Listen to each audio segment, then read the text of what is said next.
चलिए दोस्तों, मैं सभी युवा साथियों को अपने YouTube चैनल पर आमंत्रित करता हूं। दोस्तों, आज हम जो है मुख्य परीक्षा 2019 का प्रश्न पत्र 2 राजनीति विज्ञान का देखने वाले हैं। दोस्तों, ये पूरा जो है आज एक ही वीडियो में आपको समाप्त मिलेगा। दोस्तों, जितने भी मुख्य परीक्षा मेंस में पॉलिटिकल साइंस से सेकेंड पेपर से पूछे गए प्रश्न हैं, उनका प्रश्न और उत्तर दोनों देखेंगे। और दोस्तों, यह चैनल पूर्णतः जो है गाँव के युवाओं के लिए निःशुल्क और बेहतरीन शिक्षा देने के लिए बनाया गया है। तो इस चैनल को लाइक, शेयर और सब्सक्राइब जरूर कर लीजिए। चलिए दोस्तों, पहला क्वेश्चन है, देख सकते हैं दोस्तों। पहला जो है, क्या आपके विचार में भारत का संविधान शक्तियों के कठोर पृथक्करण के सिद्धांत को स्वीकार नहीं करता है? शक्तियों का कठोर पृथक्करण मतलब दोस्तों कार्यपालिका, न्यायपालिका और विधायिका का एकदम अलगाव हो जाना दोस्तों। तो वो कह रहा है कि इसको जो है कठोर रूप से जो है स्वीकार नहीं करता है, बल्कि यह नियंत्रण एवं संतुलन के सिद्धांत पर आधारित है। मतलब दोस्तों, कार्यपालिका जो है विधायिका को, विधायिका कार्यपालिका को, न्यायपालिका जो है कार्यपालिका को, विधायिका जो है न्यायपालिका को, इस तरीके से दोस्तों नियंत्रण और संतुलन के सिद्धांत पर आधारित है। व्याख्या करना है 150 शब्दों में दोस्तों, 10 अंक का है।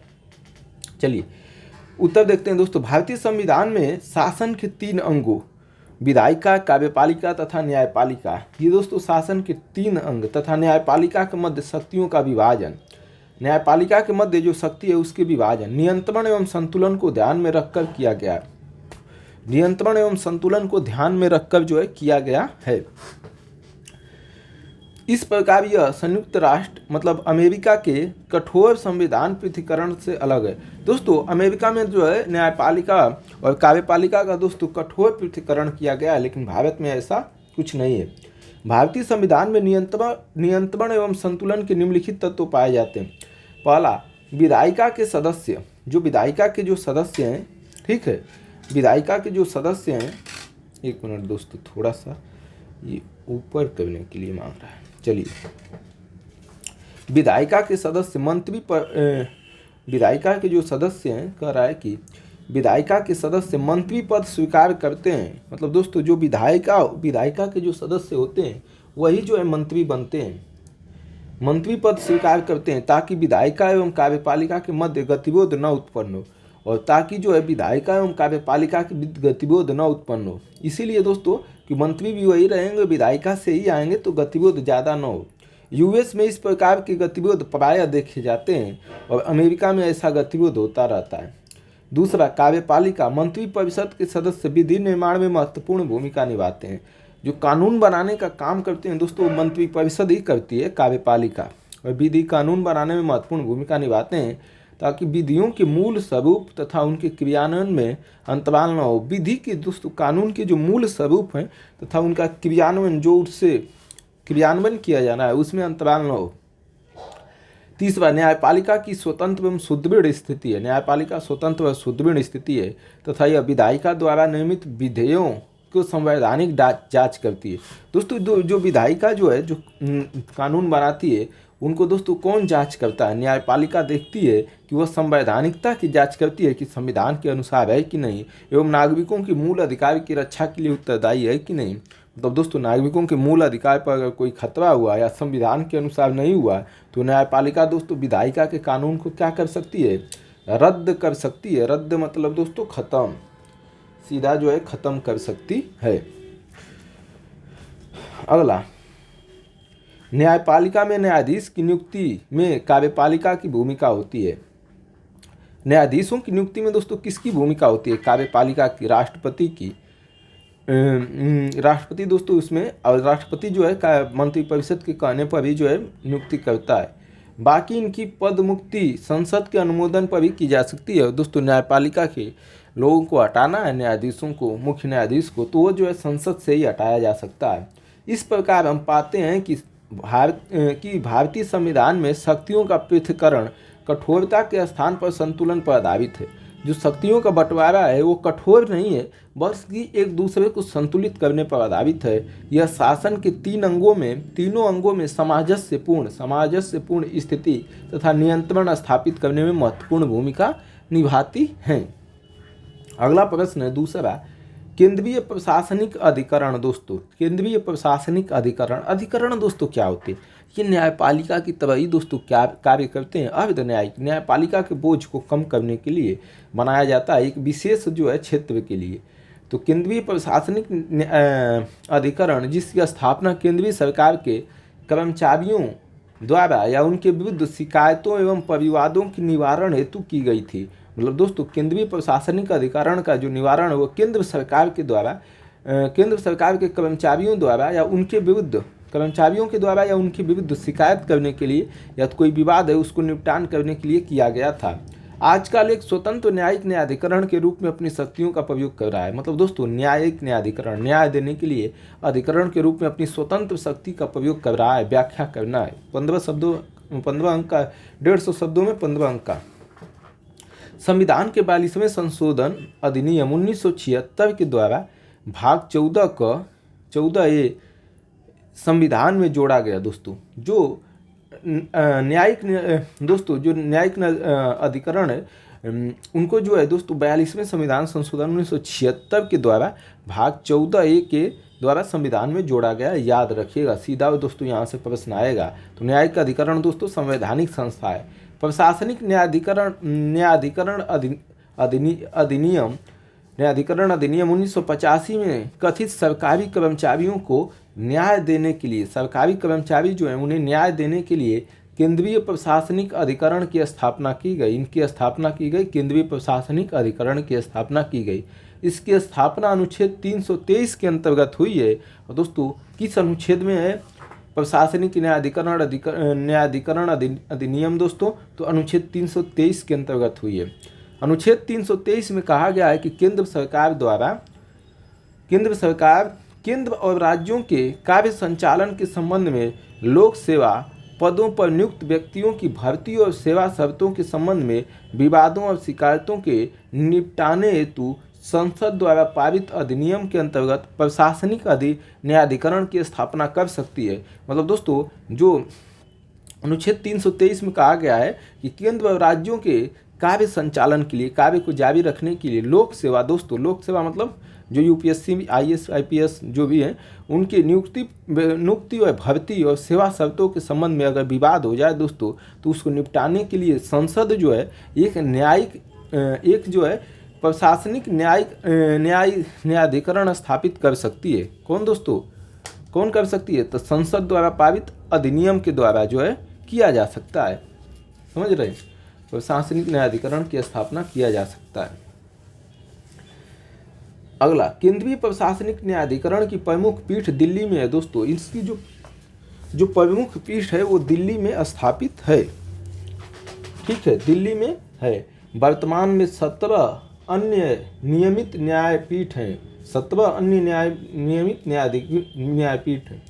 न्यायाधिकरण की स्थापना की संवैधानिकता हमें इसे स्थापित करने के सवाल के इर्द गिर्द घूमती रही है कि संवैधानिकता, इसके स्थापित करने की संवैधानिकता दोस्तों इसके कि किस लिए स्थापित किया गया। हालांकि यह उच्च न्यायालय तथा सर्वोच्च न्यायालय को प्रभावित किए बिना दोस्तों, सर्वोच्च न्यायालय और उच्च न्यायालय में कोई हस्तक्षेप किए बिना अपना कार्य संचालन करती है।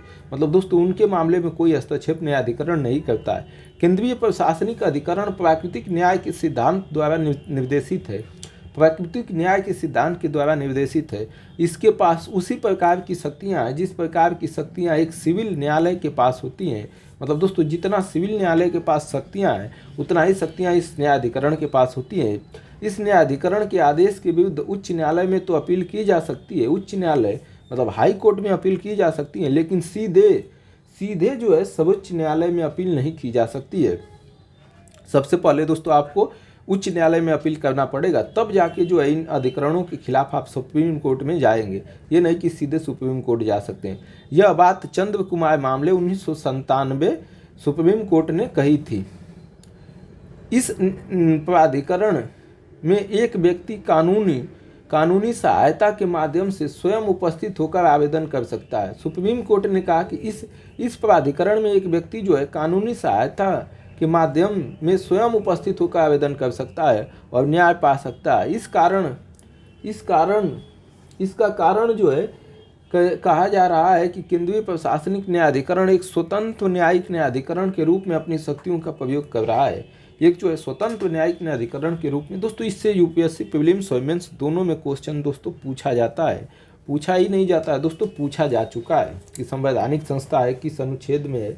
अगला तीसरा प्रश्न, भारत में नीति निर्माताओं को प्रभावित करने के लिए किसान संगठनों द्वारा क्या क्या तरीके अपनाए जा रहे हैं और वे तरीके कितने पर। अभी दोस्तों किसान आंदोलन अभी आज ही चालू हुआ है, कल ही से चालू हुआ है। तो दोस्तों अगला प्रश्न हमारा इस तरीके का आ सकता है कि जो सरकार नियम कानून बनाती है उसमें किसान जो है अपना जो है उनके नियम कानून को प्रभावित करते हैं और ये क्या क्या तरीके अपनाते हैं, वे तरीके कितनी प्रभावी हैं, ये बताना है दोस्तों कि जो ये तरीके अपना रहे हैं किसानों कितना जो है प्रभाव रखता है। चलिए दोस्तों, कृषि को भारतीय अर्थव्यवस्था की रीढ़ माना जाता है।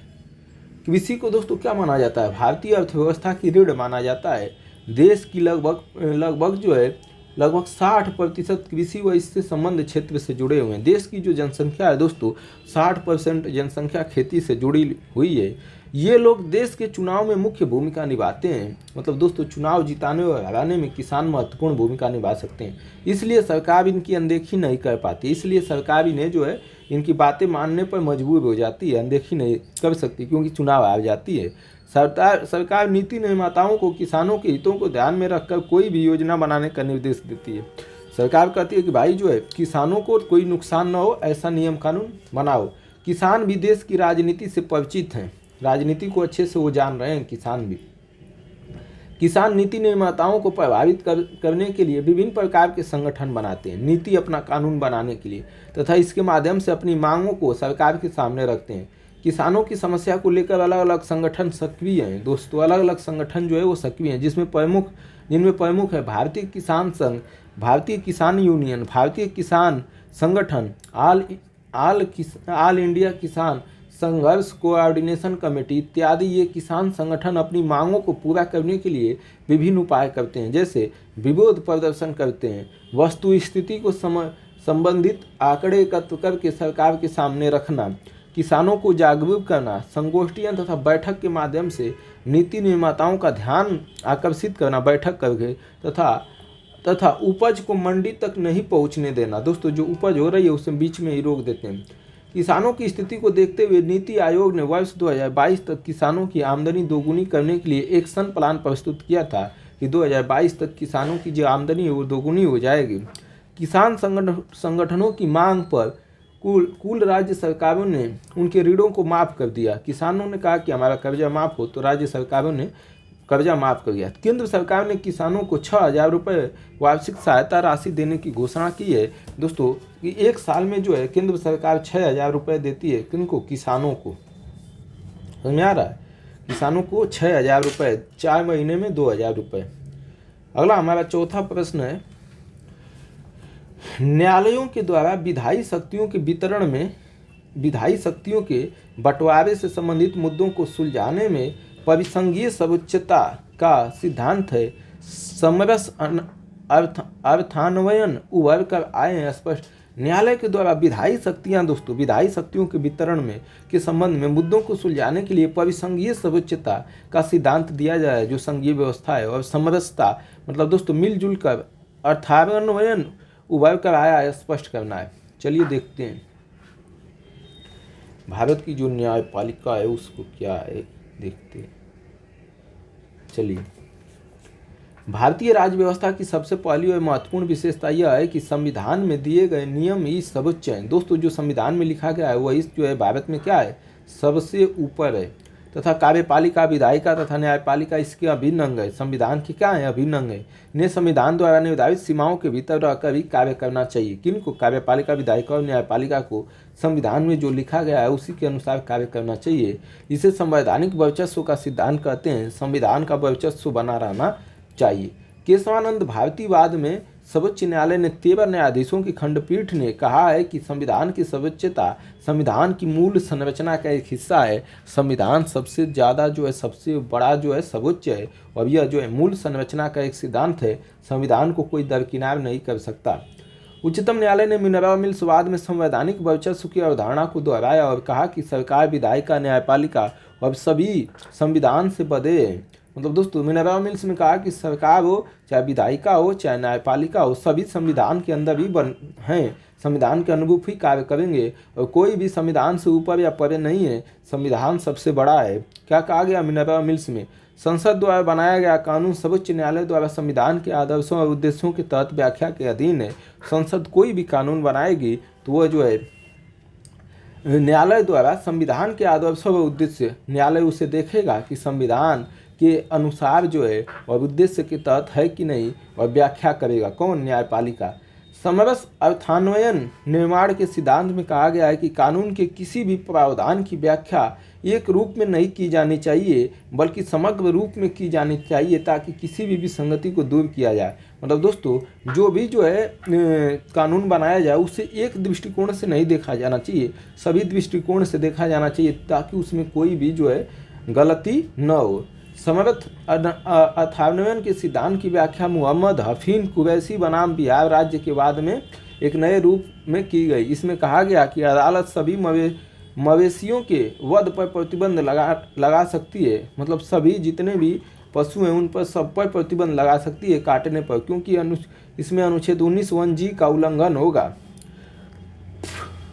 मवेशियों के वध पर एक मिनट दोस्तों, सभी मवेशियों पर प्रतिबंध नहीं लगा सकती, हम भी तो वही कर रहे हैं यार, नहीं लगा सकती। सभी मवेशी को काटने पर सरकार प्रतिबंध नहीं लगा सकती क्योंकि 19(1)(g) दोस्तों इसका उल्लंघन होगा। 19(1)(g) में क्या है दोस्तों कोई भी व्यवसाय चुनने का अधिकार है व्यक्ति को। अगर दोस्तों कोई व्यवसाय जिसकी है कि वो जो है मछली काट के बेच रहा है, मुर्गा काट के, तो उसका व्यवसाय का उल्लंघन होगा, इसलिए दोस्तों सब पर नहीं लगा। अगला दोस्तों 5वां, धर्मनिरपेक्षता के भारत के संविधान के उपागम में फ्रांस क्या सीख सकता है? मतलब दोस्तों हम जो पंथ निरपेक्ष है भारत, इससे फ्रांस को क्या सीख मिल सकती है, ये दोस्तों प्रश्न है।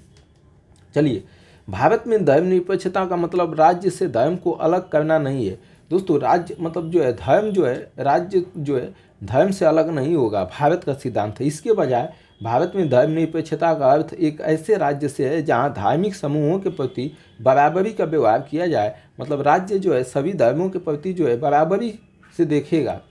विभिन्न समुदायों के सदस्यों में समानता की भावना रखने के लिए, विभिन्न जो समुदाय हैं उनमें समानता की भावना रखने के लिए राज्य की धार्मिक मतभेदों को दूर करना चाहिए। राज्य में जो धार्मिक मतभेद हैं दोस्तों, हिंदू मुसलमान में जो मतभेद हैं उनको दूर करने का कर्तव्य राज्य का है, ताकि लोगों को अपनी धार्मिक स्वतंत्रता महसूस हो, लोग अपने धर्म को मान सकें और आराम से उसके अनुसार जीवन जी सकें। भारतीय संविधान ने प्रत्येक व्यक्ति को अपनी धार्मिक प्रथाओं का पालन करने का अधिकार दिया है। अनुच्छेद 25 दोस्तों, सभी व्यक्ति अपने धर्म की प्रथा के अनुसार पालन कर सकते हैं। अल्पसंख्यकों को अपने धार्मिक और शैक्षिक संस्थानों को स्थापित करने का अधिकार है। जो दोस्तों अल्पसंख्यक हैं, जो जिनकी संख्या कम है जिस धर्म की, वो भी अपनी शिक्षा के लिए अपनी संस्था स्थापित करने का अधिकार है। अल्पसंख्यक शिक्षण संस्थान राज्य से धन प्राप्त कर सकते हैं यदि वो ऐसा चाहते हैं। उनको राज्य से भी दोस्तों पैसा दिया जाएगा अगर वो ऐसा चाहे। गणतंत्रवाद के प्रतिमान जैसा कि फ्रांस में प्रचलित है, फ्रांस में भी दोस्तों गणतंत्रवाद है, भारत में भी, या बहुसंस्कृतिवाद सभी संकट में है। फ्रांस में इस्लामी कपड़ों, कोशेर या हलाल भोजन और बुर्किन्सिन पर प्रतिबंध लगा दिया गया। मतलब दोस्तों आप जो है बुर्का नहीं पहन सकते, इस्लामी कपड़े नहीं पहन सकते, कोशेर का हलाल भोजन नहीं कर सकते, इस तरीके से दोस्तों प्रतिबंध लगा दिया है। किसने? फ्रांस ने। लेकिन हम दोस्तों आपके धर्म के अनुसार अपना कपड़ा पहन सकते हैं, हमारे यहाँ कोई रोक नहीं है। इससे यह पता चलता है कि राज्य धर्म में हस्तक्षेप कर रहा है, और इससे ये पता चल रहा है कि राज्य जो है धर्म के मामले में क्या कर रहा है, हस्तक्षेप कर रहा है। जबकि फ्रांस एक धर्मनिरपेक्ष देश है जहाँ विचारों और धर्म की स्वतंत्रता को सुनिश्चित किया गया है। मतलब धर्मनिरपेक्ष देश वो भी है दोस्तों जहाँ विचार और धर्म की स्वतंत्रता को सुरक्षित किया गया है। भारत भी एक धर्मनिरपेक्ष देश है और इसमें धर्म में हस्तक्षेप करना नहीं स्वीकारता हो। फ्रांस को इस विषय पर भारत से सीख लेनी चाहिए कि जो है धर्म के मामले में हस्तक्षेप नहीं करना चाहिए। धर्म जो है, जो लोग जैसा पहनना चाहते हैं, जैसा घूमना चाहते हैं, जैसी पूजा करना चाहते हैं, वो सब करने देना चाहिए, ये सीख लेना चाहिए। 6वां दोस्तों, उच्च समृद्धि के लगातार अनुभव के बावजूद, मतलब विविधि ज़्यादा होने के बावजूद भी भारत के मानव विकास निम्न संकेतक चल रहे हैं। मानव का विकास जो है कम हो रहा है। उन मुद्दों का परीक्षण कीजिए जो संतुलित समावेशी विकास को पकड़ में आने नहीं दे रहे हैं। और उन मुद्दों को पहचानना है जो संतुलित मतलब समान रूप से, समावेशी मतलब सबका, विकास को पकड़ में आने नहीं दे रहे हैं। 150 शब्दों का 10 अंक का इसमें लिखना है। चलिए देखते हैं। संयुक्त राष्ट्र विकास कार्यक्रम द्वारा 14 सितंबर 2018 को जारी मानव विकास सूचकांक के ताज़ा अनुक्रम के अनुसार 189 देशों में भारत एक पायदान ऊपर चढ़कर 130 पर पहुंच गया है। कहाँ दोस्तों? मानव विकास सूचकांक में भारत को मध्यम मानव विकास की श्रेणी में रखा गया है। मतलब दोस्तों मध्यम बीच वाले में है। मानव विकास सूचकांक को निर्धारित करने के लिए 3 बुनियादी आयाम, जीवन प्रत्याशा मतलब उस देश में कितने लोग कितने वर्ष तक जीते हैं, शिक्षा, पढ़ाई की शिक्षा कैसे दी जा रही है, और आय वे मतलब कितना कमा रहे हैं, सूचकांक को शामिल किया गया है। मतलब दोस्तों मानव विकास सूचकांक में इन तीनों को शामिल किया गया है। जीवन प्रत्याशा, शिक्षा और आय सूचकांक को शामिल किया जाता है। उच्च समृद्धि के लगातार अनुभव मतलब दोस्तों उच्च लगातार जो है समृद्धि मानव विकास के बावजूद भी भारत के मानव विकास के निम्नतर संकेत, जो मानव का विकास है उसमें जो है संकेत मिल रहा है कि हम बहुत निम्न है। निम्न पहलुओं को समझा जा सकता है। वर्ष 1990 और वर्ष 2017 के बीच भारत का मानव विकास सूचकांक मूल्य 0.427 से बढ़कर 0.64 हो गया है। यह लगभग 50% की वृद्धि को दर्शाता है। इस दौरान लाखों लोग गरीबी से बाहर निकलने में कामयाब हुए हैं 1990 से 2017, लेकिन इसके बावजूद आज भी सर्वाधिक गरीबों की संख्या भारत में है। सबसे ज़्यादा गरीब भारत में है। भारत में बच्चों के स्कूल में रहने की संभावित समावधि 1990 के मुकाबले 4.7 साल ज़्यादा है। मतलब दोस्तों आज जो है ज़्यादा बच्चे ज़्यादा साल तक पढ़ते हैं, लेकिन सबसे ज़्यादा अशिक्षित भारत में ही निवास करते हैं। इसके बावजूद भी सबसे अनपढ़ व्यक्ति भारत में है। भारत में असमानता अब भी इसके विकास की राह में बड़ी चुनौती बनी हुई है। असमानता जो है दोस्तों, असमानता जो गरीबी अमीरी की खाई है वो जो है अभी विकास में रुकावट डाल रही है। असमानता की वजह से भारत के मानव विकास सूचकांक मूल्य को 26.8% का नुकसान हुआ है। और असमानता की वजह से मानव विकास सूचकांक के जो मूल्य हैं 26.8% का नुकसान हुआ है। हालांकि सरकार और राज्य सरकार ने विभिन्न प्रकार के सामाजिक सुरक्षा उपायों के माध्यम से सामाजिक सुरक्षा के माध्यमों से आर्थिक विकास के लाभों को सभी तक पहुंचाने का प्रयास किया है। आर्थिक जो विकास है उसको सभी तक पहुंचाने का प्रयास किया है। भारत में हर स्तर पर प्रगति के बावजूद महिलाएं पुरुषों की तुलना में राजनीतिक, आर्थिक और सामाजिक रूप से काफ़ी पिछड़ी हुई हैं। महिलाओं को समाज में काफ़ी जो है आर्थिक रूप से, राजनीतिक रूप से पिछड़ी हुई हैं। तो ये दोस्तों असमानता को दर्शाता है। 7वां प्रश्न है दोस्तों, भारत में निर्धनता और भूख के बीच संबंध में एक बढ़ता हुआ अंतर। मतलब दोस्तों गरीबी और भूख के बीच जो है संबंध में एक बढ़ता हुआ अंतर है।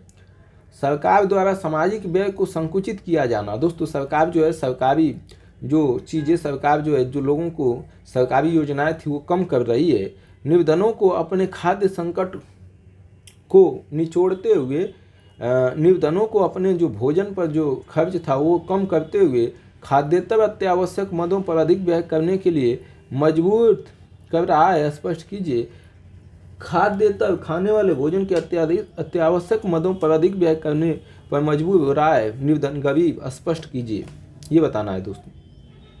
वर्ष 2018 के वैश्विक भूख सूचकांक में भारत को 119 देशों की सूची में 103वां स्थान मिला था। मतलब दोस्तों 2018 में भूखमरी ग्लोबल हंगर इंडेक्स में हम जो है 119 देशों में 103वें स्थान पर थे। यह भारत के लिए एक चिंता का विषय है, क्योंकि भारत गरीबी और भूखमरी को दूर कर विकासशील से विकसित देशों में शामिल होने का प्रयास कर रहा है कि हम जो है विकसित देश बन जाएं, गरीबी और भूख को समाप्त कर। पिछले 2 दशकों में 20 वर्षों में लोगों का वास्तविक आय में वृद्धि के बावजूद लोगों की आमदनी बढ़ी है। इसके बावजूद भी समग्र रूप से कैलोरी की खपत और पोषण स्तर में वृद्धि नहीं हुई है। मतलब दोस्तों भोजन जो कैलोरी है वो कम है और पोषण दोस्तों जो पौष्टिक भोजन मिलना चाहिए वो नहीं मिल रहा है।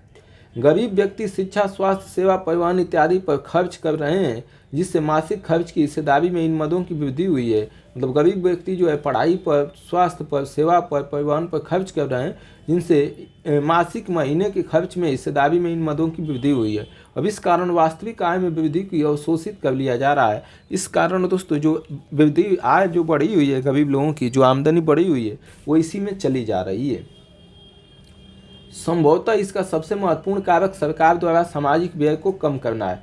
सरकार जो है सामाजिक व्यय को क्या कर रही है? कम कर रही है। जो शहरी और ग्रामीण गरीबों को, जो शहर और गांव में जो गरीब है, उनको गैर खाद्य आवश्यक वस्तुओं की कीमतों पर निर्भर कर रहा है। गैर खाद्य दोस्तों जो खाने योग्य, खाने के अलावा जो और वस्तुएं हैं, उनकी बाजार कीमतों पर निर्भर कर रहा है। वो मतलब दोस्तों ये जो है ज़्यादा पैसा लग जा रहा है। जैसे शिक्षा पर, स्वास्थ्य पर, परिवहन इत्यादि की कीमतें जो आमतौर पर उच्च है, ज़्यादा जो है यहाँ उच्च कीमत पैसा देना पड़ रहा है। अन्य देशों की तुलना में भारत में सामाजिक क्षेत्र का खर्च हमेशा कम रहा है। मतलब दोस्तों समाज पर जो खर्च करना चाहिए, सामाजिक स्तर पर खर्च जो है सरकार कम करती है। नेशनल हेल्थ प्रोफाइल 2018 के अनुसार भारत सरकार सकल घरेलू उत्पाद का 1.02% सार्वजनिक स्वास्थ्य सेवा पर खर्च करती है। मात्र 1 बताइए दोस्तों, सार्वजनिक क्षेत्र मतलब हॉस्पिटल और जो है इस तरीके से। अगला प्रश्न है दोस्तों 8वां, सूचना और संप्रेषण प्रौद्योगिकी ICT आधारित परियोजना कार्यक्रमों का कार्यान्वयन आमतौर पर कुछ विशेष महत्वपूर्ण कारकों की दृष्टि से ठीक नहीं रहता। इन कारकों की पहचान कीजिए और उनके प्रभावी कार्यान्वयन के उपाय सुझाइए। सूचना और संप्रेषण दोस्तों, सूचना और जो है फिर उसे भेजने से, सूचना को फैलाने, संप्रेषण करने के आधारित परियोजना जो योजनाएं हैं कार्यान्वयन आमतौर पर कुछ विशेष महत्वपूर्ण कारण की दृष्टि से ठीक नहीं है दोस्तों। ये जो है सही ढंग से कार्य नहीं कर रहे हैं। इन कारकों की पहचान करना है और इनका क्या प्रभाव है और कार्यान्वयन के उपाय सुझाना है आपको कि कार्यान्वयन कैसे अच्छे से हो।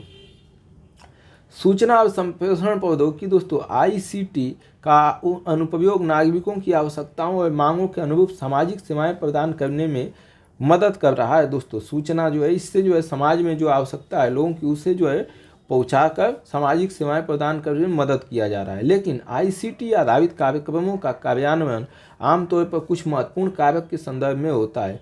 सरकारें अपनी पारंपरिक संगठनात्मक ढांचे के पुनर्गठन में ICT की उपयोग कर रही हैं, जो पारंपरिक संगठनात्मक ढांचा है। इसके अलावा नागरिकों के हितधारकों के साथ बातचीत करने, जो नागरिक के क्या हित हैं, किसमें हित है, उसको बातचीत करने, सेवाओं और सूचनाओं को प्रतिपादन करने, सेवा और सूचना देने, कुशल मानव संसाधन प्रबंधन, एक जो है कुशल मानव दोस्तों मतलब जो है प्रशिक्षित मानव बनाने व वित्तीय प्रबंधन में उसका उपयोग कर रही है, पैसे रुपए बनाने में। अतः ICT सरकार के सुशासन के एजेंडे को आगे बढ़ाने में महत्वपूर्ण भूमिका निभा रहे। सुशासन मतलब अच्छा शासन बढ़ाने में महत्वपूर्ण भूमिका निभा रहे। हालांकि नागरिकों में जागरूकता बढ़ाने में, नागरिक जागरूक हो इसमें ICT अहम भूमिका निभा सकती है। लेकिन मानव संसाधन की कमी, मानव की जो संसाधन है, मानव दोस्तों वो जो है प्रशिक्षित नहीं है अच्छे तरीके से, जो उसकी कमी, संगठनात्मक और तकनीकी बुनियादी ढांचे में कमी इत्यादि ने, तकनीकी और बुनियादी जो ढांचा है उसमें कमी इत्यादि ने शासन में ICT के प्रभावी कार्यान्वयन के लिए बाधाएं उत्पन्न कर रही हैं। इसके परिणाम स्वरूप इसका न्यूनतम उपयोग हुआ है। इसलिए ICT आधारित कई परियोजनाओं में फिजूल खर्ची और अप्रभावी क्रियान्वयन हुआ है। फिजूल का खर्च हो रहा है और अप्रभावी क्रियान्वयन। शासन में ICT के सफल क्रियान्वयन करने के लिए कुछ महत्वपूर्ण कारकों को महत्व देने की जरूरत है। ये कारक हैं उचित योजना, ICT से संबंधित बुनियादी ढांचा, ये सब करने की जरूरत है। पेशेवर व कुशल जनशक्ति, पारदर्शिता व जवाबदेहिता, नागरिक केंद्रीयता, नागरिक को केंद्रित करके जो है नियम कानून बनाए जाए। सरकारी निजी कंपनी भागीदारी, PPP मॉडल दोस्तों, सरकार और प्राइवेट सेक्टर दोनों मिलकर काम करें।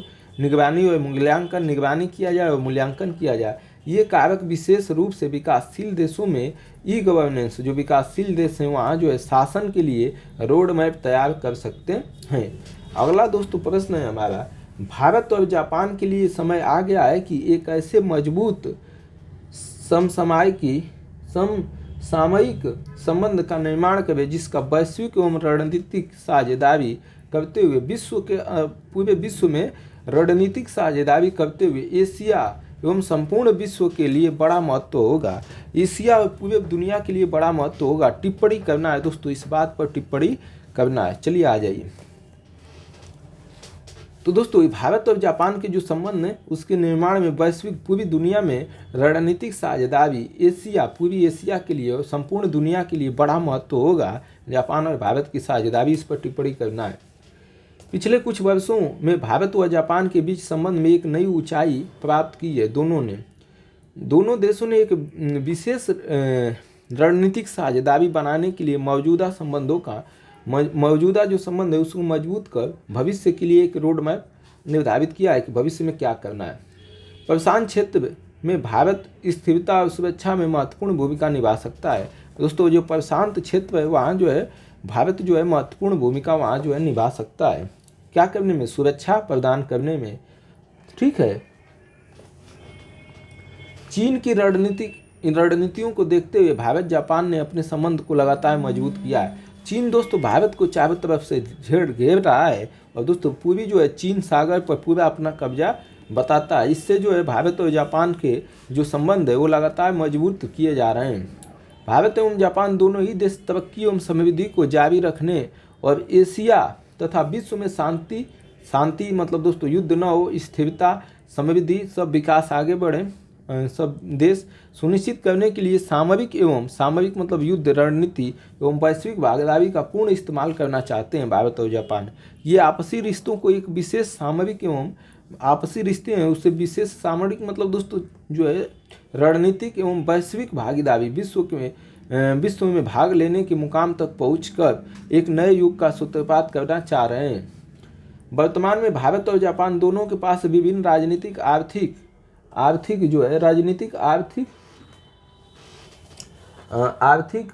सुरक्षा संबंधी मुद्दों के माध्यम से अपने द्विपक्षीय संबंधों को मजबूत करने के लिए अच्छे से जो है अवसर मौजूद हैं। दोनों ही अवसरों का लाभ उठाने का पूरा प्रयास कर रहे हैं। मतलब दोस्तों राजनीति में आर्थिक रूप से एक दूसरे का संबंध जो है दोस्तों मजबूत करने द्विपक्षीय तो अपने दोनों देश अपने लाभ के लिए जो है मजबूत लाभ उठा सकते हैं। प्रशांत क्षेत्र में चीन के रणनीतिक हस्तक्षेप, दोस्तों चीन जो है वहाँ जो है रणनीतिक रूप से अपना कब्जा बनाने के लिए हस्तक्षेप करके परिणाम भारत जापान साझेदारी को अधिक गति दे रहे हैं।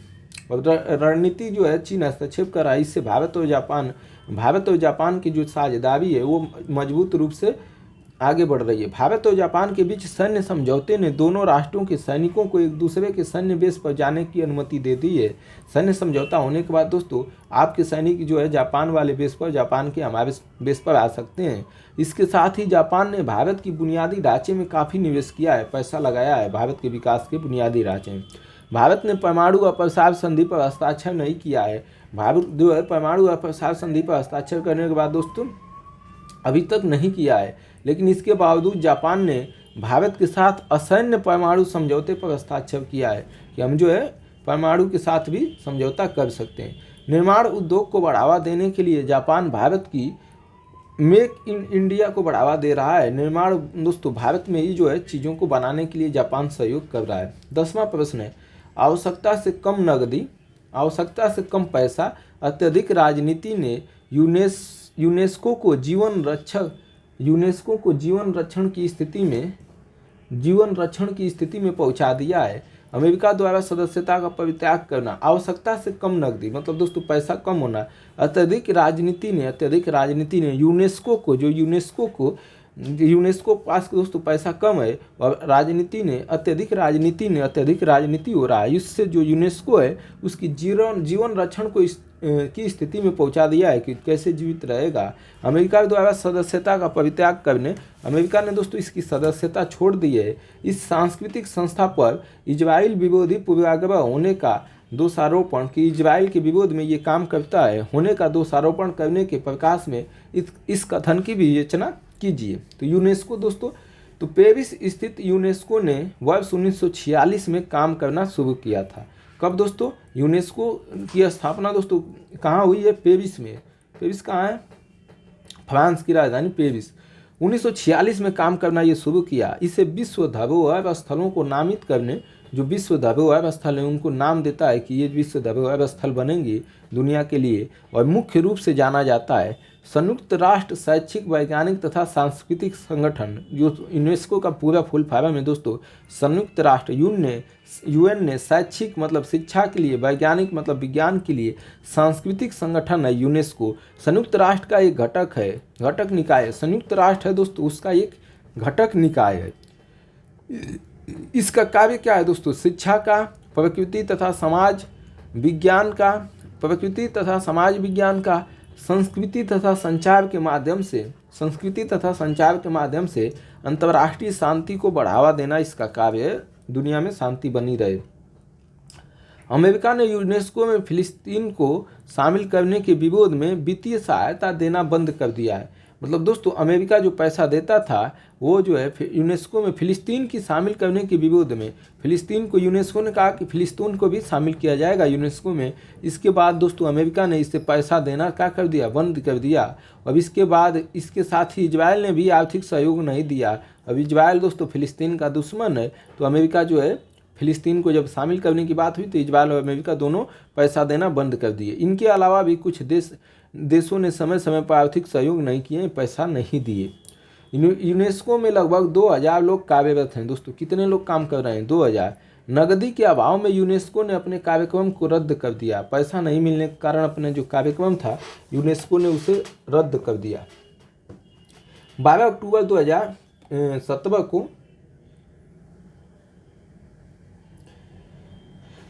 12 अक्टूबर 2017 को अमेरिका ने यूनेस्को से अलग होने की घोषणा की। 2017 में बाहर निकल गया यूनेस्को से। इसकी वजह यूनेस्को द्वारा फिलिस्तीन की अस्थायी सदस्यता देना था। यूनेस्को ने क्या किया? फिलिस्तीन को अस्थायी सदस्यता देना था। यूनेस्को ने यहूदियों के धरोहर स्थल पर फिलिस्तीन के अधिकारों की मान्यता दे दी। यहूदी के जो दोस्तों धरोहर स्थल थे उस पर फिलिस्तीन को मान्यता दी कि ये फिलिस्तीन के हैं। इसके विरोध में अमेरिका के बाद इजराइल ने भी यूनेस्को से अलग होने का घोषणा कर दी। अमेरिका और इजराइल दोनों कहे कि अब हम इसकी सदस्यता छोड़ रहे हैं। यूनेस्को ने वेस्ट बैंक और पूर्वी जेरूसलम में गतिविधियों के लिए इजराइल की आलोचना भी की। जो पूर्वी जेरूसलम है उसमें जो इजराइल जो वहाँ टिप्पणी कर रहा है उसके लिए जो है इजराइल की आलोचना भी की। किसने? यूनेस्को ने। शहर को फिलिस्तीन के विश्व धरोहर स्थल के रूप में मान्यता दी कि पूर्वी जेरूसलम जो है वो जो है फिलिस्तीन का विश्व धरोहर स्थल है। इस मुद्दे पर अमेरिका तथा इजराइल ने यूनेस्को की सदस्यता के त्यागने का निर्णय लिया कि हम जो है अब इसका सदस्य नहीं रहेंगे। कोई बात नहीं दोस्तों, अच्छा काम किया यूनेस्को ने।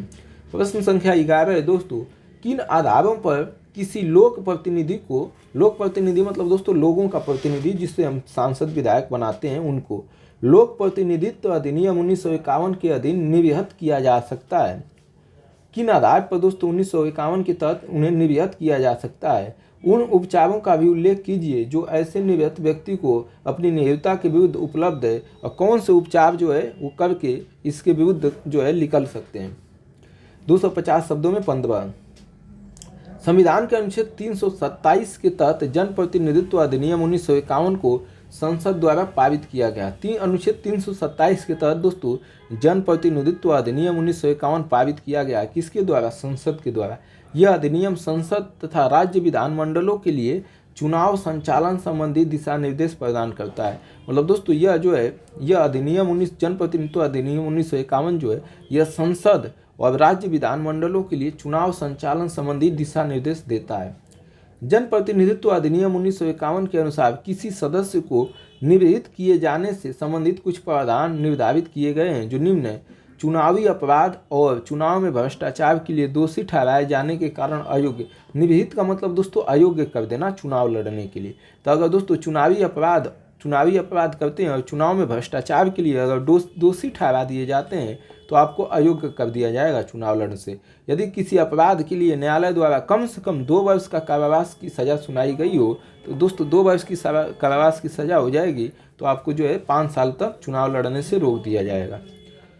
अगला जो है दोस्तों सजा के बाद निर्धारित समय सीमा के अंदर चुनावी खर्च का लेखा जोखा निर्वाचन आयोग को उपलब्ध कराने में विफल रहना कि आप जो है कितना जो है खर्च करेंगे कि ये चुनाव में, उनका लेखा जोखा अगर आप नहीं देंगे तो उसमें भी आपको सदस्यता जा सकती है। भ्रष्ट आचरण के आधार पर अगर छुआछूत, दहेज उत्पीड़न, सती सती जैसा सामाजिक कुप्रथा में लिप्त हो, तब भी दोस्तों भ्रष्टाचार के आधार पर सरकारी सेवा से बर्खास्त कर दिया गया हो, उसके आधार पर भी दोस्तों आप चुनाव नहीं लड़। अगर किसी निगम में निदेशक के पद पर कार्यरत हो और उसमें 25% हिस्सा सरकार का हो, तभी आपको जो है निवृत्त कर दिया जाएगा। 1951 के अधिनियम में निवृत्त व्यक्ति को अपनी निवृत्तता के विरुद्ध कुछ उपचार प्रदान किए गए हैं, जो निम्न है। आप कैसे बचेंगे दोस्तों निवृत्त होने से? जब तक न्यायालय द्वारा इन्हें दोषी करार नहीं दिया जाता, तब तक ये प्रतिनिधि के रूप में कार्य करते रहेंगे। जब दोषी सिद्ध होंगे दोस्तों, तब जो है आपको जो है आपकी विधायकी सांसदी छीन ली जाएगी, निवृत्त कर दिया, अयोग्य कर दिया जाएगा चुनाव लड़ने के लिए या चुनाव प्रतिनिधि। जनप्रतिनिधि नियोग्यता संबंधी राष्ट्रपति और गवर्नर के निर्णय के विरुद्ध स्वतंत्र सक्षम न्यायालय की शरण में ले सकते हैं। दोस्तों अगर ये जो है, अगर राष्ट्रपति और गवर्नर आपको जो है विरुद्ध न्यायालय में आप जा सकते हैं। राष्ट्रपति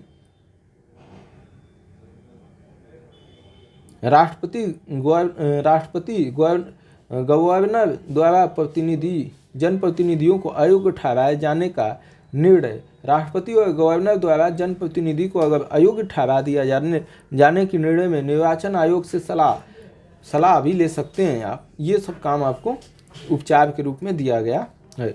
अतः उपयुक्त रक्षा उपायों जनप्रतिनिधियों को निर्योग्य ठहराए जाने संबंधी निर्णयों को कुछ संरक्षण प्रदान करते हैं, रक्षा प्रदान करते हैं। अगला 12वां प्रश्न है, संविधान में संशोधन करने की संसद की शक्ति एक परिसीमित शक्ति है। दोस्तों परिसीमित मतलब दोस्तों सीमा लगाया गया है। ये नहीं है कि जैसा चाहे वो ऐसा संसद संशोधन कर सकती है, और इसे अत्यंतिक शक्ति के रूप में विस्तृत नहीं किया जा सकता, मतलब अत्यंत शक्ति नहीं दी गई है संसद को। इस कथन के आलोक में व्याख्या कीजिए, क्या संसद संविधान के अनुच्छेद 368 के अंतर्गत अपनी संशोधन की शक्ति का विशदीकरण करके संविधान के मूल ढांचे को नष्ट कर सकती है? मतलब कह रहा है कि संसद जो है अगर मूल ढांचा जो है खत्म करना चाहे तो क्या कर सकती है। 250 शब्दों में दोस्तों लिखना है, 15 अंक का है। चलिए देखते हैं। भारतीय संविधान के भाग 20 के अंतर्गत अनुच्छेद 368 के संविधान संशोधन से संबंधित प्रक्रिया का विस्तृत उपबंध है। दोस्तों कि आप संविधान संशोधन कैसे करेंगे, भाग 20 में है, अनुच्छेद 368 में है। संसद को एक प्रक्रिया के तहत संविधान में संशोधन करने की शक्ति प्राप्त है। एक प्रक्रिया के तहत संसद जो है संशोधन करेगा। संविधान के संशोधन हेतु किसी विधेयक को संसद में पुनः स्थापित करने हेतु राष्ट्रपति की स्वीकृति आवश्यक नहीं है। अगर दोस्तों संविधान संशोधन का जो विधेयक है उसको दोस्तों राष्ट्रपति से स्वीकृति लेने की कोई ज़रूरत नहीं है। संविधान संशोधन विधेयक को चुनौतियों से निपटने और देव की समृद्धि और विकास की मांगों को पूरा करने के लिए संविधान में संशोधन करने की शक्ति आवश्यक है। चुनौती से निपटने और विकास की मांग को पूरा करने के लिए संविधान में संशोधन करना आवश्यक हो जाता है। अनुच्छेद 368 संसद को संविधान में संशोधन करने की शक्ति देता है। कहता है कि 368 की आप संविधान में संशोधन कर सकते हैं, लेकिन यह शक्ति अनियंत्रित और असीमित नहीं है कि जैसे मन करे जितना चाहे संसद संशोधन कर दे।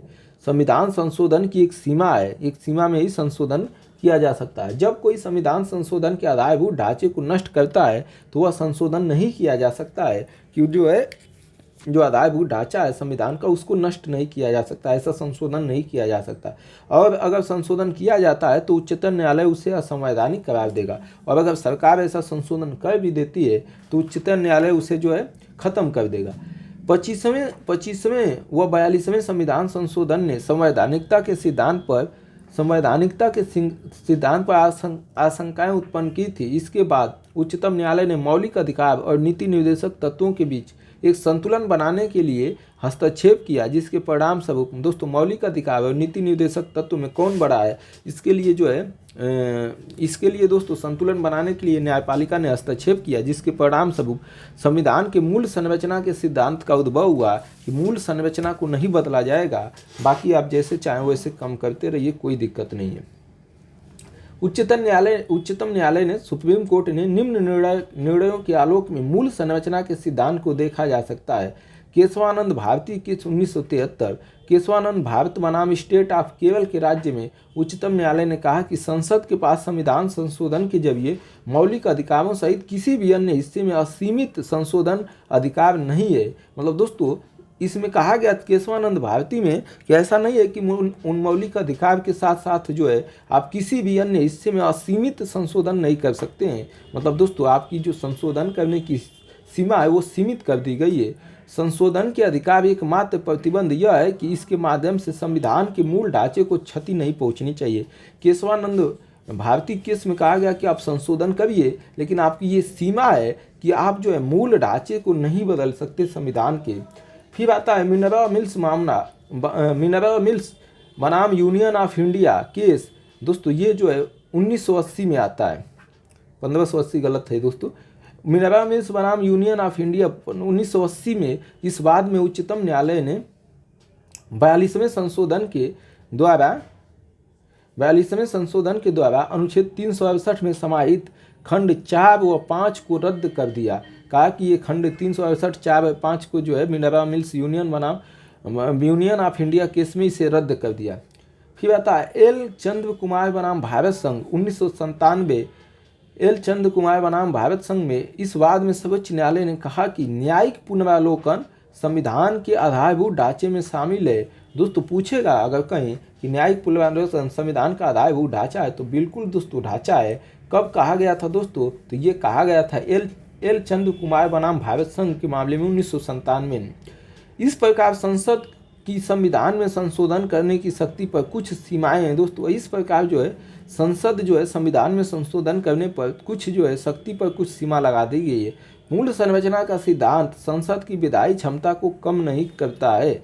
मूल संरचना का जो सिद्धांत है दोस्तों वो जो है संसद की विधायी क्षमता को कम नहीं करता है, बल्कि यह संविधान की सर्वोच्चता को बनाए रखने में मदद करता है कि संविधान सर्वोच्च है, इस बात को देता है। 13वां प्रश्न है, स्थानीय स्वशासन की संस्थाओं में महिलाओं की सीटों के आरक्षण का भारत के राजनीतिक प्रक्रम में पितृत्वात्मक अभिलक्षण पर एक सीमित प्रभाव पड़ा है। टिप्पणी कीजिए। मतलब दोस्तों पंचायती राज व्यवस्था में दोस्तों 33% सीटें महिलाओं को आरक्षित कर दी गई है। इसके बावजूद भी दोस्तों पितृत्वात्मक जैसे पुरुषवादी जो सोच है दोस्तों उसमें जो है एक सीमित प्रभाव पड़ा है, बहुत ज़्यादा प्रभाव नहीं पड़ा है। यह टिप्पणी करना है दोस्तों 250 शब्दों में 15।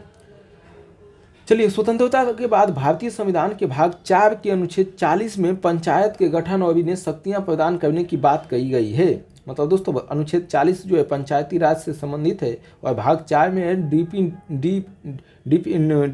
राज्य के नीति निर्देशक तत्व में इन्हें संवैधानिक दर्जा प्रदान नहीं किया गया है। शक्तियां प्रदान की गई बात कही गई है, लेकिन इन्हें संवैधानिक दर्जा प्रदान नहीं किया गया है। भारतीय संविधान में संवैधानिक दर्जा प्रदान किया गया है दोस्तों, ये गलत लिख दिया है। भारतीय संविधान में 73वां संशोधन करके पंचायती राज को संवैधानिक दर्जा दिया गया है। 73वां संविधान संशोधन करके दोस्तों इसे जो है संवैधानिक दर्जा दिया गया और यह 24 अप्रैल 1993 से पूरे भारत अपवाद स्वरूप जम्मू कश्मीर भी अब शामिल है वर्ष में लागू हुआ है। इसमें त्रिस्तरीय पंचायती राज की व्यवस्था की गई है, 3 स्तर की पंचायती राज की व्यवस्था तथा प्रत्येक स्तर पर कुल सीटों का न्यूनतम 50% महिलाओं के लिए आरक्षित किया गया है। 50% कहाँ है यार, 33% है दोस्तों। 33% है दोस्तों, राज्य दे सकता है ज़्यादा। लोकतंत्र में पंचायती राज विकेंद्रीकरण की प्रक्रिया है। लोकतंत्र में दोस्तों पंचायती जो राज है वो जो है क्या करती है, विकेंद्रीकरण शक्ति की दोस्तों बंटवारा करने के लिए। स्थानीय स्वशासन की संस्थाओं में महिलाओं को दिए गए आरक्षण में इनकी स्थिति काफ़ी सुधार देखा गया है और स्थानीय जो आरक्षण है दोस्तों उसमें महिला को जो आरक्षण दिया गया है उससे काफ़ी सुधार हुआ है, लेकिन इसका प्रभाव सीमित ही है, लेकिन इसका जो प्रभाव है वो बहुत ज़्यादा नहीं पड़ा है। महिला आरक्षण भारत के राजनीतिक प्रक्रम में पितृत्वात्मक अभिलक्षण पर प्रभाव देखा जा रहा है। महिला का आरक्षण जो मिला है उससे जो है पितृसत्तात्मक जो सोच है उसमें कमी देखी जा रही है। जब कोई सीट महिला के लिए आरक्षित हो जाती है तब उस सीट से पुरुष अपने घर के किसी महिला सदस्य को चुनाव में खड़ा करते हैं। दोस्तों अगर महिला सीट आ जाती है तो पुरुष जो है अपने घर के किसी महिला को ही खड़ा कर देते हैं। अब जीत के बाद प्रभावी राजनीतिक शक्ति और निर्णय लेने का कार्य पुरुष किया करते हैं। और दोस्तों अगर चुनाव जीत गए तो जो महिला जीती है चुनाव उसके घर की, वो नहीं निर्णय और शक्ति लेती है कि क्या करना है क्या नहीं, पुरुष ही जो है पूरा निर्णय और लेते हैं। महिलाएं रबर स्टैंप बनकर रह जाती हैं, सिर्फ जो है अंगूठा और जो है हस्ताक्षर करती हैं। और दोस्तों सारा डिसीजन पुरुष जो है लेता है परिवार का। यह सभी निर्वाचित महिलाओं पर लागू नहीं होता है। ऐसा ये नहीं है कि ये सभी महिलाओं के लिए ही लागू है। वर्षों से महिलाओं की राजनीति से दूर रखा जाता है। वर्षों से ही महिलाओं को राजनीति में भाग नहीं लिए दिया जाने लगा। ज़्यादातर महिलाओं को घर के काम काज तक ही सीमित रखा गया है कि घर का ही काम करेंगी। इन्हें शिक्षा से भी दूर रखा गया, पढ़ने लिखने भी नहीं दिया गया। आरक्षण के कारण स्थानीय राजनीति में महिलाओं की भागीदारी लगातार बढ़ रही है। पंचायती राज में महिलाओं को 33%, एक 1/3 जो है देने की वजह से इनकी स्थानीय राजनीति में प्रभाव बढ़ रहा है। क्योंकि दोस्तों ये महिलाएं चुनी जानी है, क्योंकि वे अपने अधिकार व अवसरों का लाभ उठा रही हैं। जो अधिकार है और जो उन्हें अवसर दिया गया उसका वो लाभ उठा रही हैं। आरक्षण की व्यवस्था के कारण पंचायती राज में ही नहीं बल्कि पूरे देश के सभी क्षेत्रों, सभी वर्गों में महिलाओं को सामाजिक, आर्थिक व राजनीतिक क्षेत्र में कार्य करने का अवसर प्राप्त हुआ है। और पंचायती राज में ही नहीं बल्कि देश के सभी वर्गों की महिलाओं को, जितने भी वर्ग हैं, जितनी जातियां, धर्म, सभी को सामाजिक, आर्थिक व राजनीतिक क्षेत्र में कार्य करने का अवसर प्राप्त हुआ है। निर्वाचित महिलाएं प्रतिनिधियों के आत्मविश्वास और क्षमता को बढ़ाने के लिए जो प्रतिनिधि हैं, पंचायत महिला शक्ति अभियान योजना चलाई गई है।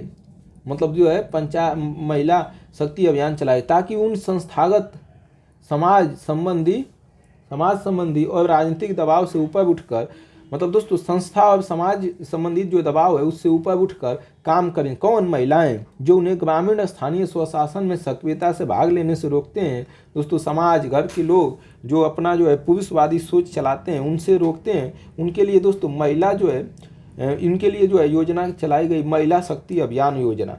महिलाओं को आरक्षण रूपी पाठशाला में सक्रिय सहभागिता का अवसर प्राप्त हुआ है। सक्रिय रूप से सहभागी, आरक्षण देकर सक्रिय रूप से उन्हें जो है भाग लेने का अवसर दिया गया है। 14वां प्रश्न है दोस्तों, महान्यायवादी भारत की सरकार का मुख्य विधि सलाहकार और वकील होता है। चर्चा कीजिए। दोस्तों जो आप जैसे वकील करते हैं दोस्तों ना, वैसे ही सरकार के पास भी वकील होता है और दोस्तों उसका नाम है महान्यायवादी। केंद्र सरकार के पास महान्यायवादी और राज्य सरकार के पास महाधिवक्ता होता है। तो महान्यायवादी दोस्तों सरकार का मुख्य वकील होता है, मुख्य विधि सलाहकार और वकील होता है। चर्चा करना है। चलिए दोस्तों, भारतीय संविधान के भाग 5 के अनुच्छेद 76 में कहा गया है कि राष्ट्रपति उच्चतम न्यायालय के न्यायाधीश नियुक्त किए होने के लिए अभिहत दोस्तों योग्यता रखने वाले किसी भी व्यक्ति को भारत का महान्यायवादी नियुक्त करेगा। तो दोस्तों पूछा जाएगा कि महान्यायवादी का जो पद है वो संवैधानिक है कि वैधानिक है। तो दोस्तों ये संवैधानिक पद है और भाग 5 में अनुच्छेद 76 में वर्णित है। और सुप्रीम कोर्ट का जो न्यायाधीश बनने के योग्य व्यक्ति होगा, समझ रहे हैं दोस्तों, उच्चतम न्यायालय का न्यायाधीश होने का जो व्यक्ति योग्य होगा उसी को महान्यायवादी राष्ट्रपति जी बनाएंगे। महान्यायवादी का यह कर्तव्य है कि वह भारत सरकार की विधि संबंधी विषयों पर सलाह दे। भारत सरकार को दोस्तों यह कानून जो है उस पर सलाह देगा, बताएगा और विधिक स्वरूप कानून के ऐसे अन्य कर्तव्यों का पालन करे जो राष्ट्रपति उसे समय समय पर निर्देशित करे। और राष्ट्रपति उसे जो भी काम दे कानून से संबंधित वो जो है माने और उसका पालन करे। महान्यायवादी देश का सर्वोच्च कानूनी अधिकारी, कानूनी सलाहकार तथा भारतीय उच्चतम न्यायालय में भारत सरकार का प्रमुख विधि सलाहकार और वकील होता है। जो महान्यायवादी होता है वो सर्वोच्च सबसे बड़ा कानूनी अधिकारी होता है और सबसे बड़ा जो है सलाहकार होता है भारत सरकार का सुप्रीम कोर्ट में। और जो है भारत सरकार का मुख्य कानूनी सलाहकार व वकील भी होता है भारत सरकार का महान्यायवादी। भारत सरकार के मुख्य कानूनी सलाहकार होने के नाते महान्यायवादी के कुछ कर्तव्य हैं, निम्न प्रकार से हैं। उसको कुछ कर्तव्य दिए गए हैं, वो निम्न प्रकार से हैं। राष्ट्रपति द्वारा संदर्भित विषयों पर सलाह देगा। राष्ट्रपति उसे जो भी विषय पर जो है सलाह मांगेगा उसे देगा। राष्ट्रपति के द्वारा सौंपे गए कानूनी कर्तव्यों का निर्वहन करेगा। जो भी कानूनी कर्तव्य राष्ट्रपति उसे देगा उसे जो है वो जो है निर्वहन करेगा। संविधान या अन्य कानूनों द्वारा उस पर सौंपे गए कृत्यों का निर्वहन करना। संविधान और या अन्य जो कानून है, कानून द्वारा उस पर सौंपे गए कृत्यों का निर्वहन करेगा काम का। भारत सरकार से संबंधित किसी भी मामले को उच्चतम न्यायालय में भारत सरकार का प्रतिनिधित्व करता है। सुप्रीम कोर्ट में जो भारत सरकार का मामला होता है उसका जो है ये प्रतिनिधित्व करेगा। मतलब दोस्तों बहस करनी हुई सुप्रीम कोर्ट से तो वो यही देखेगा। भारत के किसी भी उच्चतम न्यायालय में भारत सरकार से संबंधित किसी भी विवाद के संदर्भ में सुनवाई करेगा। अगर दोस्तों भारत सरकार का कोई विवाद है तो उसका वकील की ओर से जो है दोस्तों भारत सरकार के वकील की ओर से यही जाएगा महान्यायवादी। महान्यायवादी संसद के किसी भी सदन की कार्रवाई में भाग ले सकता है, चाहे लोकसभा हो चाहे राज्यसभा हो, दोनों में भाग ले सकता है, बोल सकता है, लेकिन इसे वोट देने का अधिकार नहीं है दोस्तों। महान्यायवादी जो है वोट नहीं दे सकता। इसे संसद के दोनों सदनों से संबोधित करने का विशेषाधिकार है, संबोधन भी कर सकता है। हालांकि महान्यायवादी सरकार का पूर्णकालिक कानूनी सलाहकार नहीं होता है। मतलब दोस्तों पहले से ही नहीं होता है कि पहले से बना हुआ है कि यही सलाह देगा, लेकिन भारत सरकार के विरुद्ध सलाह नहीं दे सकता है। और दोस्तों भारत सरकार के विरुद्ध जो है महान्यायवादी सलाह नहीं दे सकता है। वो अपनी राय को भारत सरकार के ऊपर थोप नहीं सकता है और अपनी विचारधारा को मानने के लिए भारत सरकार को बाध्य नहीं कर सकता है। सरकार की अनुमति के बिना वो आपराधिक मामलों में आरोपी का बचाव नहीं कर सकता। जब सरकार कहेगी तभी किसी अपराधी को बचाने के लिए जाएगा। इस प्रकार महान्यायवादी की कुछ सीमा है। इस प्रकार जो है महान्यायवादी की सीमा जो है लगाई गई है। 15वां प्रश्न है दोस्तों, राष्ट्रीय विधि निर्माता के रूप में अकेले एक संसद सदस्य की भूमिका अवनति की ओर है, जिसके फलस्वरूप वाद विवादों की गुणता और उसके परिणाम पर प्रतिकूल प्रभाव पड़ चुका है। चर्चा कीजिए। राष्ट्रीय विधि निर्माता दोस्तों अगर जो है कानून बनाना है पूरे भारत के लिए तो अकेले एक संसद सदस्य, आप अकेले जो है अगर संसद सदस्य हैं तो उसकी भूमिका अवनति की ओर है। मतलब जो है ऐसा नहीं है कि उसकी बात मानी जाए, जिसके फलस्वरूप वाद विवादों की गुणता और वाद विवाद होता है, इसकी जो गुणवत्ता होती है उसके परिणामों पर प्रतिकूल प्रभाव पड़ सकता है। मतलब दोस्तों वाद विवाद में जो है अनावश्यक जो है चीज़ें लाई जा सकती है, बोली जा सकती है। इस पर चर्चा करना है। भारतीय संसद के कामकाज की गुणवत्ता में आने वाली गिरावट निरंतर चर्चा एवं वाद विवाद का विषय रही है। तो दोस्तों आजकल जो है भारतीय संसद में चर्चा कम, हल्ला उल्ला ज़्यादा हो रहा है। इसी पर विगत वर्षों में संसद सदस्यों का व्यक्तिगत कामकाज भी असंतोषजनक हुआ है। व्यक्तिगत जो कामकाज है संसद सदस्य जो है उनका भी कामकाज भी सही से नहीं है, असंतोषजनक रहा है। इस संबंध में निम्नलिखित बिंदु उल्लेखनीय है। पहला, संसद सदस्यों की उपस्थिति में कमी। संसद सदस्य जितनी आने चाहिए संसद में उतना आ नहीं रहे।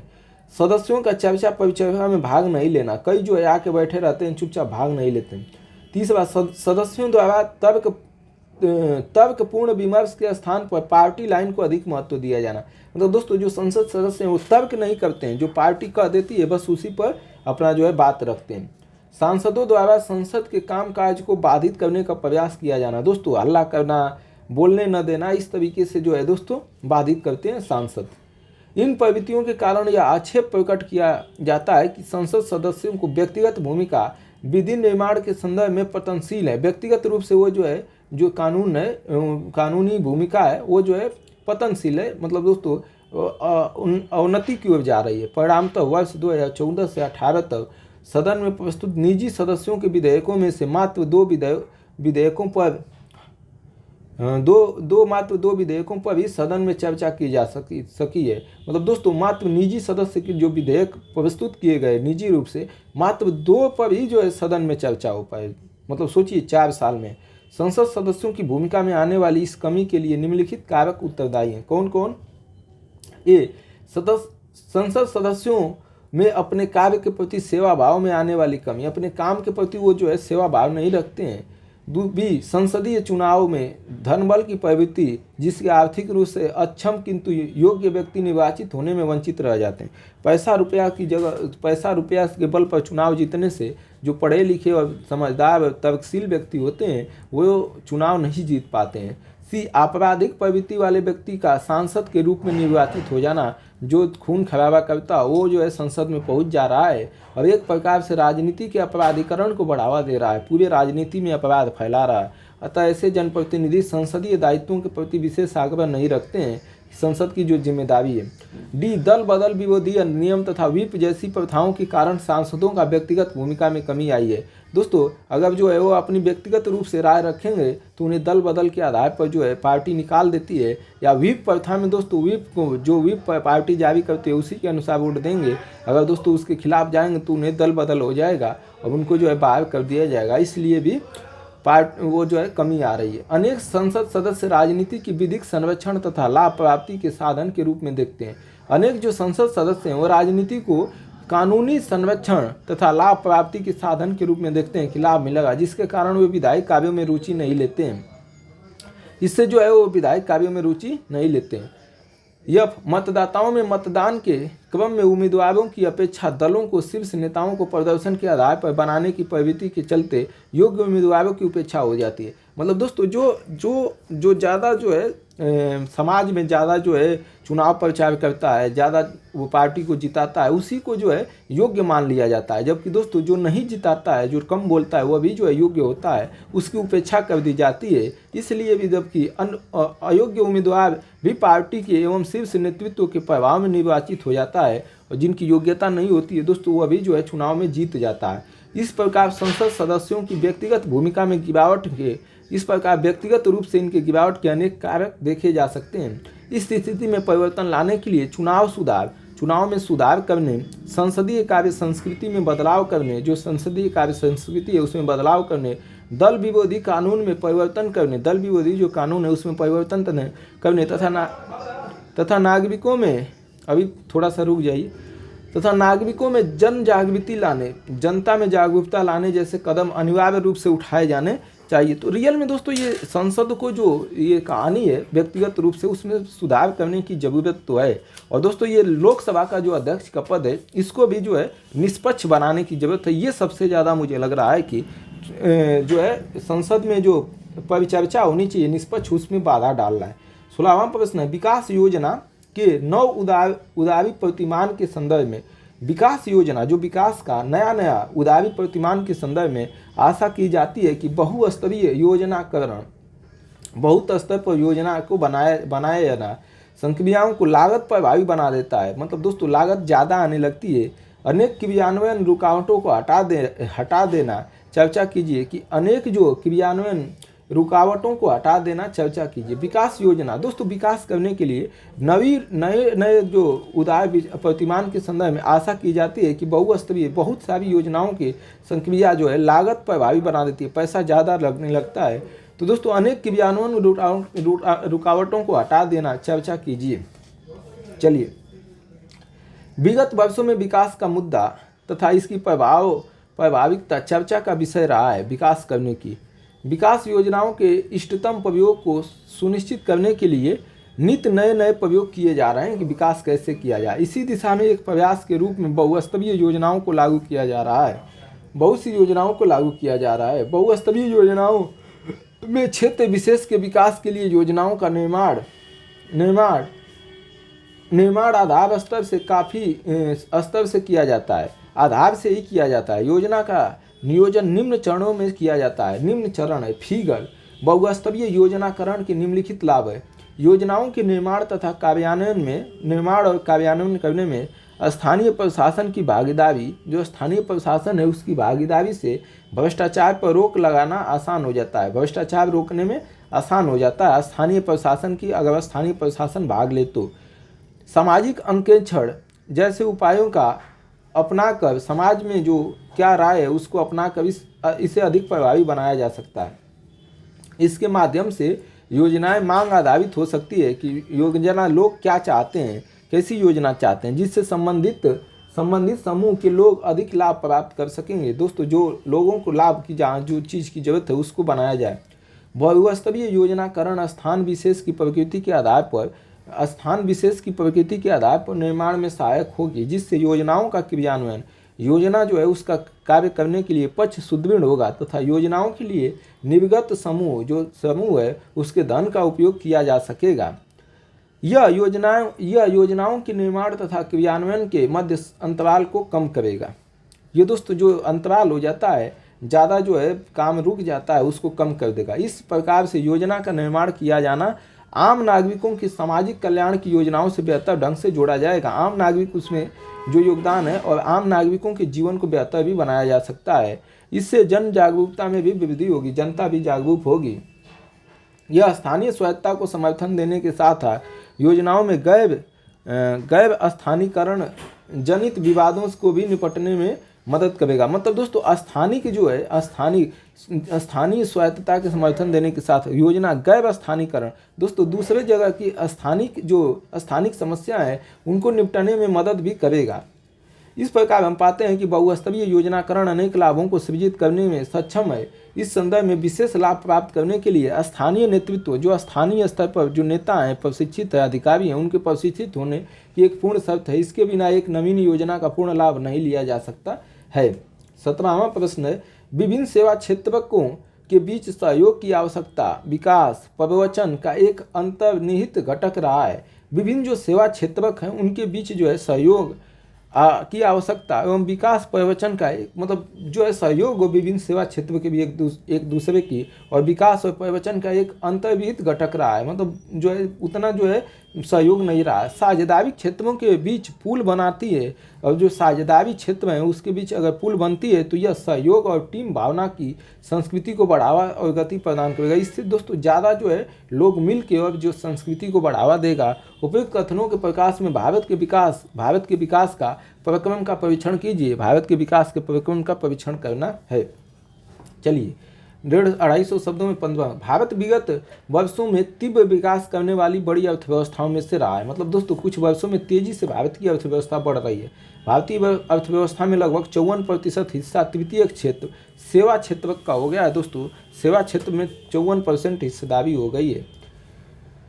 साथ ही रोजगार प्रदाता एवं निर्यात मूल्य में भी इसका पर्याप्त योगदान है। रोजगार भी मिल रहा है और सामान को दूसरे देशों में हम बेच भी रहे हैं। भारत में विदेशी निवेशों का आधे से भी अधिक भाग सेवा क्षेत्र से प्राप्त होता है। और दोस्तों जो विदेशी निवेशक पैसा लगाते हैं भारत में, आधे से भी अधिक भाग सेवा क्षेत्र को ही प्राप्त होता है। सेवा क्षेत्र में ही वो निवेश करते हैं। आर्थिक सर्वेक्षण 2019-20 में भारतीय अर्थव्यवस्था का आकार 2025 तक $5 ट्रिलियन करने में भी सेवा क्षेत्र का अहम योगदान निर्धारित किया गया है। मतलब दोस्तों 1920 में भारतीय अर्थव्यवस्था 2025 तक $5 ट्रिलियन करने में भी सेवा क्षेत्र का अहम योगदान निर्धारित होगा।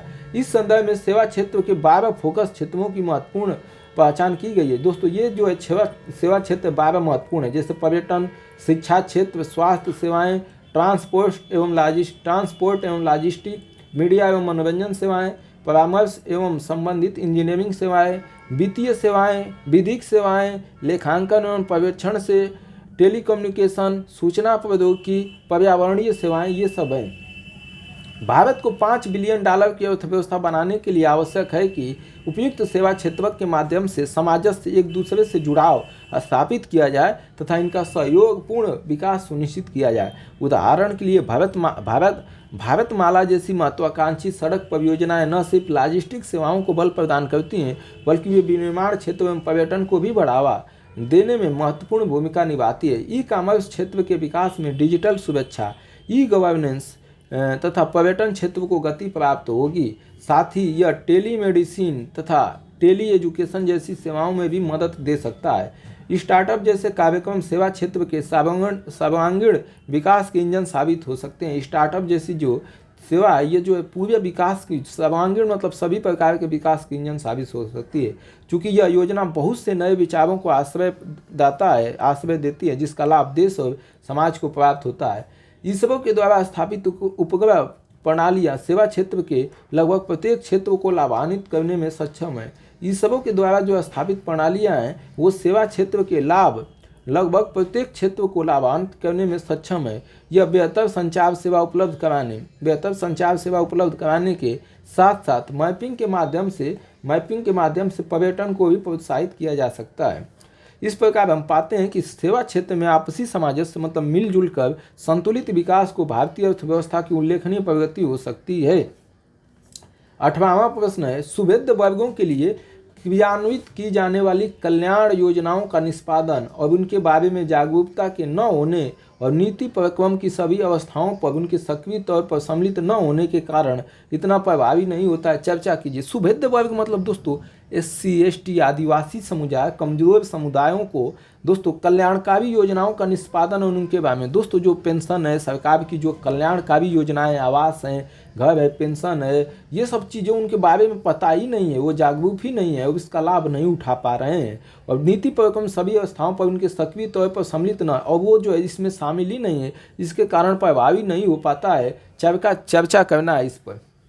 तो लोक कल्याण की योजनाएं समाज के पिछड़े तथा सुविध वर्गों के कल्याण के लिए चलाई जाती है। दोस्तों, पिछड़े कमजोर वर्गों के लिए ही लोक कल्याण सेवाएं जो है लोक कल्याणकारी सेवाएं चलाई जाती हैं। इनका उद्देश्य समाज के वंचित जो दोस्तों जिनके पास पैसा, रुपया, शिक्षा, कमजोर, बेरोजगार हैं, उनके लिए एवं गरीबी वर्गों को समाज की मुख्य धारा, मतलब जो गरीब वर्ग है उसको समाज की मुख्य धारा में जोड़ने के लिए में शामिल करना है। हालांकि आज भी लोक कल्याण की योजनाएं अपने लाल फीताशाही को प्राप्त करने में, अपनी लक्ष्य को प्राप्त करने में विफल रही हैं। दोस्तों, जो योजना जो वंचित समुदाय के लिए चलाया जाता है मुख्य धारा में जोड़ने के लिए, वो वंचित समुदाय तक पहुंच ही नहीं पा रही हैं और विफल रही हैं। लोक कल्याण की योजनाओं की असफलता के अनेक कारण विद्यमान हैं। इनमें से निम्न कारणों को प्रमुखता से स्वीकार किया जाता है। दोस्तों, कौन कौन से कारण हैं जो वंचित समुदाय तक ये योजनाएं नहीं पहुंच पाती हैं? पहला, वंचित वर्गों में लोक कल्याण योजनाओं के संबंध में जागरूकता का अभाव। उन्हें मालूम ही नहीं है कि हमें पेंशन भी मिलता है, भोजन भी मिलता है, ये सब दोस्तों उन्हें मालूम नहीं है।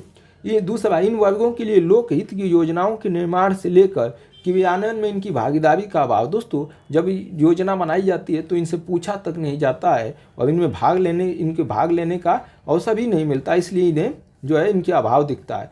प्राय ऐसा देखा जाता है कि सुविध वर्गों के कल्याण के लिए आवंटित धनराशि का एक बड़ा हिस्सा व्यय ही नहीं हो पाता है। दोस्तों, जो पैसा सरकार देती है इनके जो है विकास के लिए, वो बहुत से पैसा जो है खर्च ही नहीं हो पाता है। इसके पीछे के कारणों में इन वर्गों द्वारा सक्रिय रूप से योजनाओं के लाभ के लिए आवेदन न करना है। दोस्तों, वो आवेदन ही नहीं करते हैं कि हमें पेंशन चाहिए, हमें शिक्षा चाहिए, हमें ये शिक्षा, स्कूल जाते ही नहीं हैं, तो दोस्तों ये जो है कहाँ से पैसा खर्च होगा?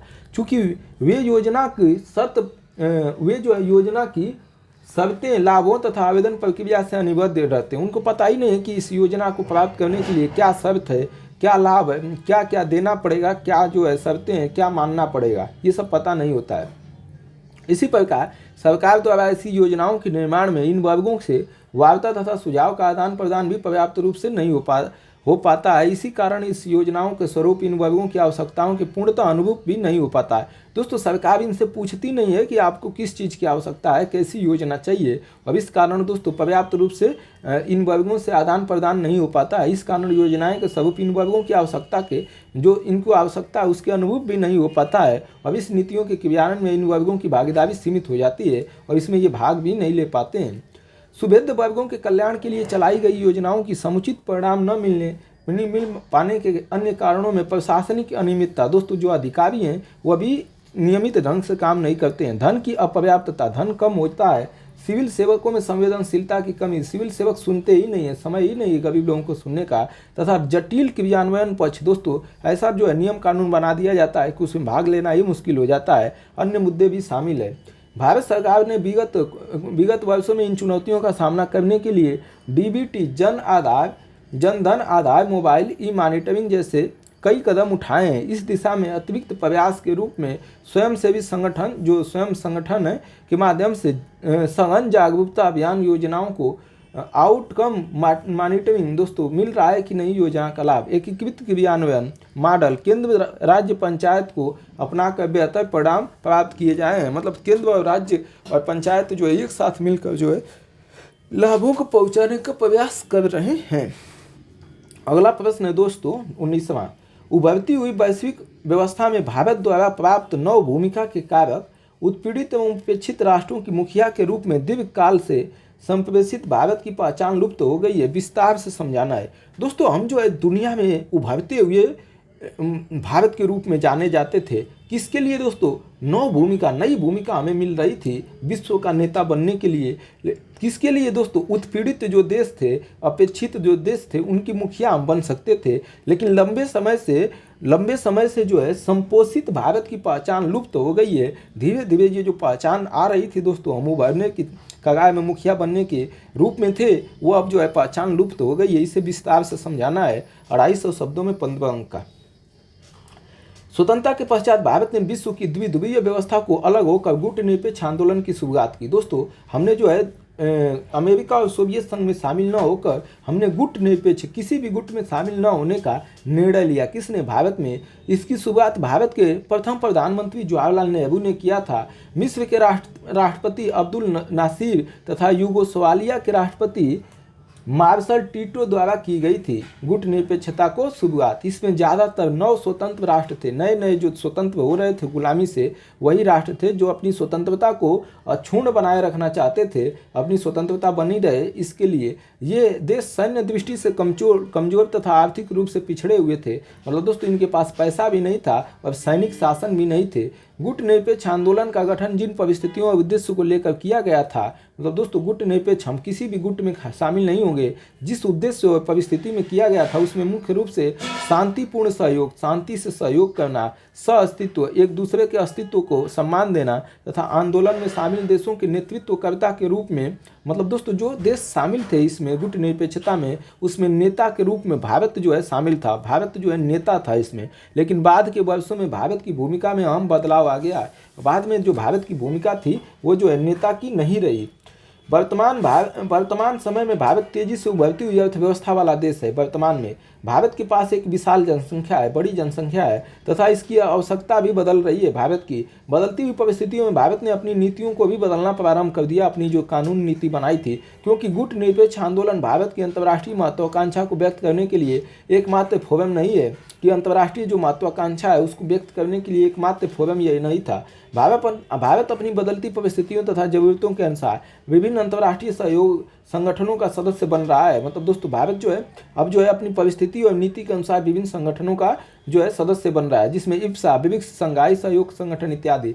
अंतर्राष्ट्रीय स्तर पर भी पिछले कुछ दशकों में, 10 सालों में, 20 सालों में काफ़ी बदलाव आया है। चीन एशिया में अपना प्रभुत्व स्थापित करना चाहता है। पूरा एशिया पर जो है चीन जो है नेता बनना चाहता है, जबकि कई पूर्वी एशियाई राष्ट्र इसका विरोध कर रहे हैं। पूर्वी एशिया के देश है तथा भारत विरोध करने वालों में प्रमुखता से तेजी से भारत सबसे ज़्यादा विरोध कर रहा है। WTO तथा जलवायु परिवर्तन संबंधी विभिन्न विषयों पर भारत महत्वपूर्ण भूमिका निभा रहा है। WTO जलवायु वाला, इसको भारत की विदेश नीति से देखा जा सकता है। विदेश नीति भारत के विकास की प्रमुख एजेंडा आर्थिक विकास करना है, मतलब पैसे रुपए से विकास करना है। वर्तमान में भारत की अर्थव्यवस्था लगभग $3 ट्रिलियन की है, जो लगातार बढ़ रही है। भारत ने अंतरिक्ष क्षेत्र में भी अभूतपूर्ण प्रगति की है। हाल ही में भारत ने दक्षिण पूर्व एशिया में स्थित देशों के लिए उपग्रह की सेवाएं दी हैं। हाल ही में अफगानिस्तान, बांग्लादेश, मालदीव इत्यादि देशों को भारत बुनियादी ढांचे के विकास के लिए तकनीकी, मतलब टेक्नोलॉजी तथा पैसा रुपया भी दे रहा है।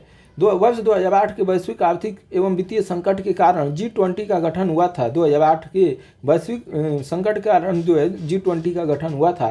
भारत इसका एक महत्वपूर्ण घटक है। हमारे द्विपक्षीय संबंधों और सामरिक वैश्विक भागीदारी का स्वरूप वर्तमान में काफ़ी बदल चुका है। जो दोस्तों हमारे जो संबंध है विश्व के साथ और एक दूसरे देश के साथ, वो काफ़ी बदल चुके हैं। आज भारत सामरिक सहयोग, आतंकवाद का मुकाबला, प्रतिरक्षा, उच्च प्रौद्योगिकी, अच्छी जो है टेक्नोलॉजी, असैनिक परमाणु ऊर्जा एवं अंतरिक्ष क्षेत्र में सहयोग की बात कर रहा है, क्योंकि यह हमारी ज़रूरत है।